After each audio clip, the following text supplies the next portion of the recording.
Thanks so much, Roshan, for connecting with me. Yeah, yeah. I wanted to talk with you about, well, this crazy year. I guess you've been like everybody else, living these times. Yeah, it's been tough. Yeah, You know, it's what can you do? You know, just get through it and hope for some fast change. You know, vaccines and all this good stuff in the works. So, oh my God. yeah. Yeah, I mean the production value is amazing. I mean it's you know, it's CBS, which is one of the one of the top networks here in America. But like you said, the show's reach goes overseas, you know, which is amazing.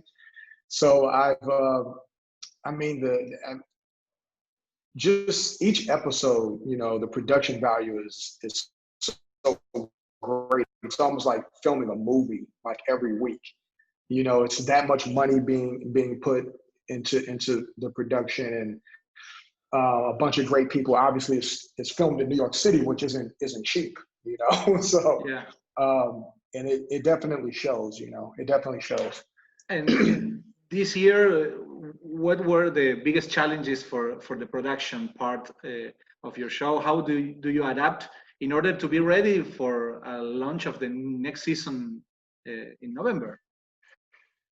Yeah, I remember the date that we stopped filming. It was March 13th of this year, and we were on our 19th episode, and we were set to do 24 episodes. So everyone shows up to work that day, you know, ready to rock and roll, and they shut production down. So I remember that day vividly. It was sad, you know, but it had to be done.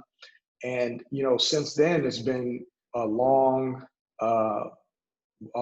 break spent with family and loved ones. I live in New York, but I went back to Los Angeles to spend time with my family, and that really helped me out, just to be around loved ones, and then you know, you get to the point where you have to start, you know, doing things that make you feel good again. You know, so that means, thankfully, I was in LA, so that was, you know, going for a run on the beach or going for a hike, or you know, trying to do things as normal as possible with staying healthy and fit, and getting ready for the return, because I knew we would come back at some point. So, but being around family and friends, and working out and staying healthy and getting some sun, you know, being outdoors, that really helped me a lot to stay prepared and ready to come back. So, yeah, and also while you were training and keeping health up and everything, you started developing your own YouTube channel. Yes, so that came out of this whole quarantine. You know, I kind of, you know, when you don't have that much going on, and you have to sit and really reflect, which everyone pretty much had to do during this quarantine, you start to really look at things with the smaller, like a tight scope. And I said, okay, well, social media is really going to become the juggernaut.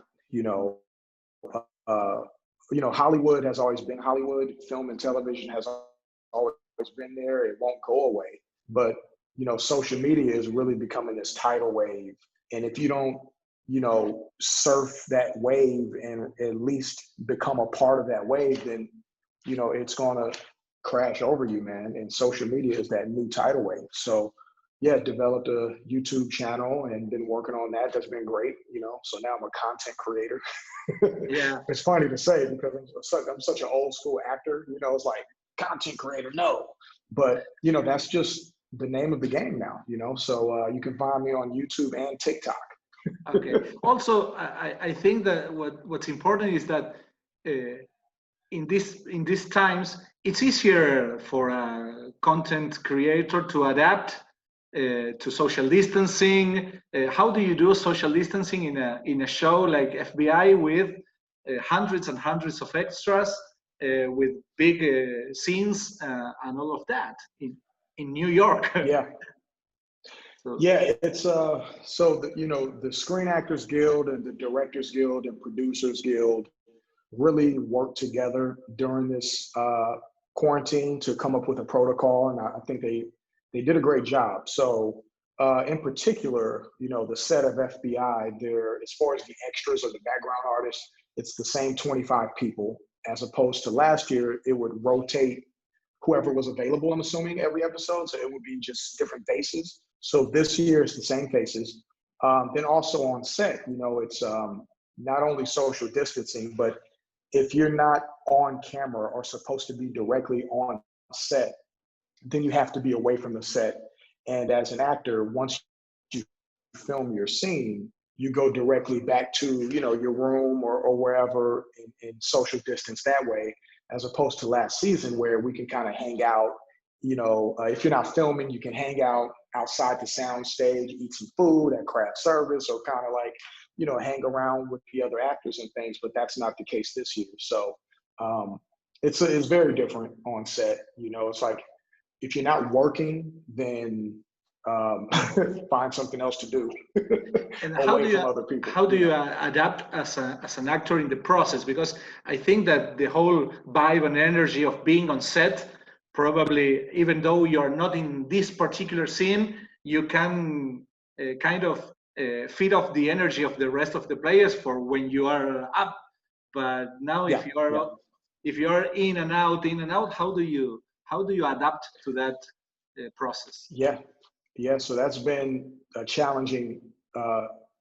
Thing as well.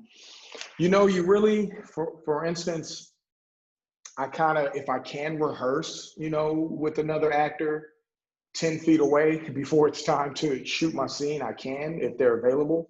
But if not, you know, it's the thing with television, Guillermo, is that, you know, you're playing the same character, right, every day. So it becomes kind of like a part of you, like, you know how to respond and react, and you kind of know the language in the script is pretty much always around the same stuff. You know, we're looking for the bad guys, you know, so you don't necessarily need to get geared up to go do a scene as far as me as an actor anymore, because this is you know, my second season on the show. But the first season, that was different. Yeah, I wanted to be around and kind of see how I can play this character. But once you kind of get it down in television, you know, you play the same character every week.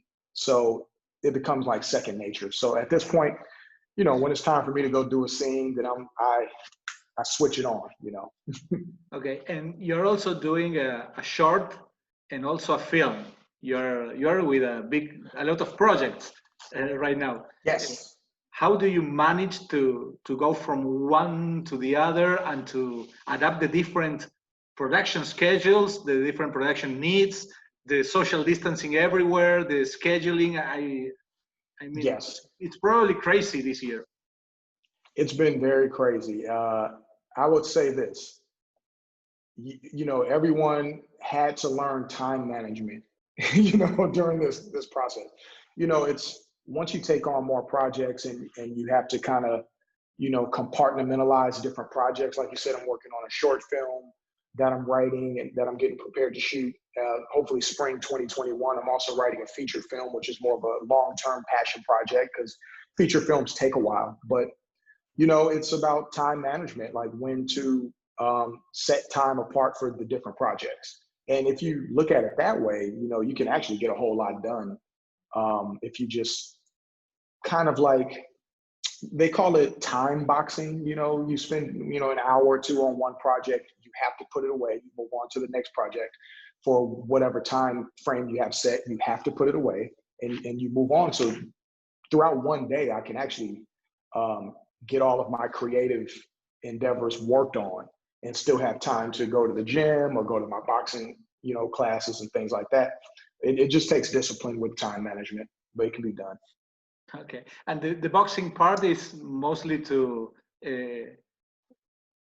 take out all the tensions, or it's a passion project of yours where you working on your boxing for a long time? It's part of preparing for a new show. Why do you do Well, it? you know, I've been boxing, so it's been like 12 years now. So it's just it's a hobby of mine. I love it. I actually had 2 amateur fights or amateur bouts, we would call it. So that was pretty fun. And, as far as boxing at a competitive level like that, I had to stop. I'm like, I'm not going to keep doing real amateur fights and I'm an actor. Like, what if I have to be on camera next week and I have a big eye, or something, busted lip. So at this point, it's just my number one hobby. It's great to just have a sport that you play at a competitive level. It helps you work your mind, and it keeps you physically fit and it keeps your endurance up, which is great for, I believe, something like boxing or anything where you're doing a lot of cardio is really good for like a lot of other things in life. If you can push hard in a gym or in a hot yoga class or spin class or whatever, then, little things that come up in your life won't feel as difficult to just overcome them. It's crazy how the mind and the body connect that way. So I feel like, everyone should pick up some type of activity or physical fitness activity and make that a hobby. So I believe in that.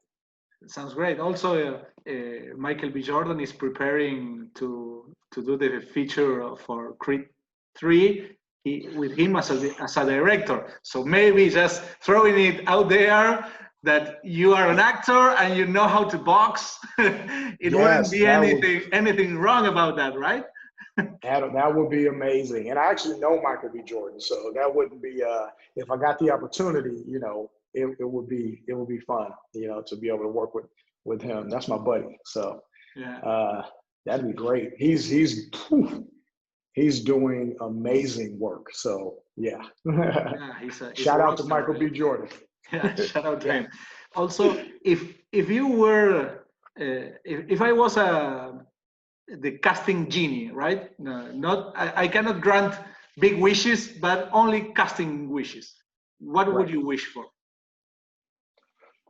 Well, I think the career that Denzel, this is a wish, so we're going with the wishes.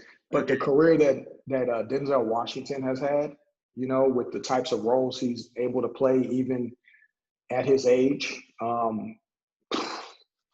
that's a dream come true. To be able to, if his career is the pot at the end of the rainbow, like getting halfway there is good enough for me. Like films like Training Day and Malcolm X, and it's unbelievable. So just to be able to star in big blockbuster hits and make consistent money, with Denzel Washington, when you see one of his movies, you know what you're getting, and to be able to have that kind of career, be that kind of actor where you're going to get, you're going to get a good time. You're going to get great performance. That's, if I can get halfway there, I would be a happy artist. Yeah. Also, he has the blockbusters and the numbers, but he also has the critics' love. He has it all, right? Yeah. What's the magic formula there? What's more important for an artist, for an actor like you? Is it okay? Scenario A, everybody loves what I do, but I have to hustle every single day. Scenario 2, okay, I'm making blockbusters left and right, but they are questionable in quality. Which one do you pick? I think as an artist, you don't want any of your work to be questionable in quality, even though you're making, I'm assuming that's what you're saying, like you're making the money. Yeah, but you're the quality, doing blockbusters, but right. Those that you don't want to watch. Right. See, to me, that's not a fulfilling career, because, if you get into this business thinking money first, that will lead you down a path that, eventually you won't be happy. So for me, it's about relationships. It's about, building community through the work. It could be a small film that got a lot of great reviews. It wasn't a big budget, but people love it. You know, people talk about it years down the line. You know, and some of our favorite films that we love weren't necessarily the biggest budget blockbuster movies that we remember. You know, you can go, you know, I'm pretty sure for most of us, I mean, there are some blockbusters that were great that we remember, but, you know, it's the thought-provoking, heartfelt types of movies that we still remember, you know, 15 years later, 20 years later and stuff like that. So for me, being able to work with great people, build relationships so that I can always work, whether it's a big or small project, you know, that's more important for me as an actor. You're also writing, you're planning on directing. How do you map out your career for the future? How do you work it out in your mind to say, okay, that's what I want to do? Because at the same time, projects will pass by. You will have to say no to something. Well, yeah, like you said, that's the name of the game is, you know, you can't work on everything and things will, it's a very fluid business, man. And it's very unpredictable. So that being said, for me, what I try to do is just continue to move my career along for myself, you know, whether that be writing my own projects, creating a YouTube channel, you know, continuing, staying in acting classes and being coached because the acting skills also evolves, you know, so it's just about doing what I can and not really putting a time frame on anything, but just saying, hey, you know, I'm going to take control of what I can for myself and whatever phone calls that I get in the future for the next job, then that's fine. I can't predict that. But as long as I'm staying happy with being creative and doing projects on my own and creating community and a network of people that have my back and keeping my relationships up, then, you know, I'm a happy camper, you know, if I can just do things that make me happy. And then, you know, whatever comes from the business comes from the business. I just have to stay ready for those opportunities. You said when you have someone to have your back, what does that mean? Someone having your back in a place like Hollywood that has been criticized for the environment so much, especially yeah. the last few years with Me Too movement, Oscar so white and everything like that. Yeah. You know, for instance, one of my best friends that I've known for 20 years, he just got a producer opportunity. And this is a good friend of mine, you know, and he called me last night and he said, hey, I just got this big producing opportunity to work on this big studio film. And I'm telling people your name. You know, I'm going to introduce you to, you know, the team and everything for, you know, stuff like that. So it's just about when I say people having your back, it's just from relationships that you've established over time. You know, you just never know who's going to become what in this business. You know, a person that was, you know, a low level, I don't want to say low level, but someone who was a PA, which is production assistant on a set, is eventually going to be a director or an executive one day. You know, someone who was a background extra could possibly one day become a series regular of their own show. You know, so it's just about understanding the journey that everyone has in this business and treating people like you want to be treated. And that, you know, people remember you that way, you know, and so someone having your back means you've created great relationships and eventually this will all circle back around to you at some point. So you know, I like to say that most people have my back. These last few years, there were a lot of biopics. Is there any character that you would love to play, a person? Oh man, you know, years ago, I got the opportunity to audition for a Sam Cooke movie. Now, I don't know if you know who Sam Cooke is, yeah. but yeah, he was you know, a huge singer from the '60s and and he ended up, you know, getting murdered. But they were doing his biopic several years ago, and it was down to like me and a couple of other guys, and the project, I don't know if it lost money or something happened, but it ended up going away. But if they ever brought that back around, that would be amazing to be able to play Sam Cooke or something like that. But aside from that, I mean, yeah, biopics are tricky, you know, because whoever's playing that guy, you better be a spitting image, you know, of the person you're portraying. But that would be great, you know. Yeah, unless you do the Hamilton route, right? Where you make something so amazingly different that it doesn't matter. Yeah, right. You know, so those happen. Those do happen. But that would be great to play someone that existed at some point in my career. You know, I feel like I feel like, you know, every actor has that dream of playing someone who actually lived, you know, or is alive. You know, that's fun. Sounds fun. Yeah, something like the Last Dance, but the biopic version instead of the documentary, and playing Jordan. Yeah. You know, like something like that. That would be amazing, right? Something like that. But here's the thing. Here's the catch. Whatever actor plays Michael Jordan, you not only need to look like him, but you better be able to play some basketball. You get what I mean? It's you know, biopics are like, you have to have those skills of the person. I mean, if they were an athlete or a musician or something, but you know, there's biopics of politicians and things like that. So, you know, we'll see, you know. How do you prepare for a workout to be healthy, to be what's more important for you?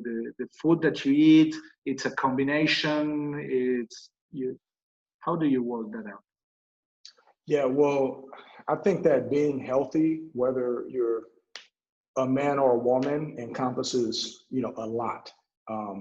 So I would always, you know, for me, you know, the physical fitness is top priority, because I, you know, and I think this is for a lot of people as well. You know, when you feel good, you know, you just, it's all connected. So feeling good makes you look good, makes you think good, makes you be positive. It's an entire thing. So, but easier said than done, right? You know, so I think that as long as everyone starts with one good habit, that's going to be it's going to affect and motivate you to take on other great habits. So if it's changing your diet, you know, like eating a salad a day or some more fruit in your diet or this and that, you know, subconsciously that's going to trigger you into just feeling good and taking you down a path of, okay, I'm taking care of myself, so let me go for a walk today. Let me implement walking. Let me implement jogging.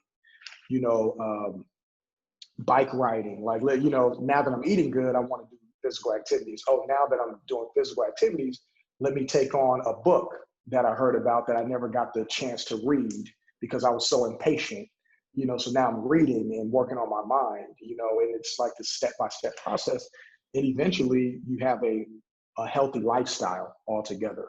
So, but like I said, easier said than done. That's why I always tell people, like, start with something, you know, a change of diet, going, you know, maybe walking now is your new hobby.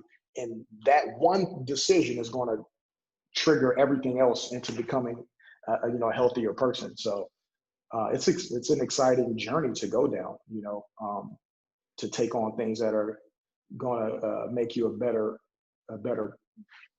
version of yourself, you know. Yeah, great. Well, I don't want to take a lot of time from you. I want to thank you very much for joining me in this talk. Thank you. Wishing you the best for the new season of FBI. Hopefully, there are good things coming for Special Agent and for all the cast. Especially, we want to see you in more episodes, more screen time. Yes. It's such a great not only show. I'm going to say universe. The whole Big Wolf thing, that you know that maybe you will end up appearing somewhere with a case in Chicago, or yeah, crossover here, crossover there.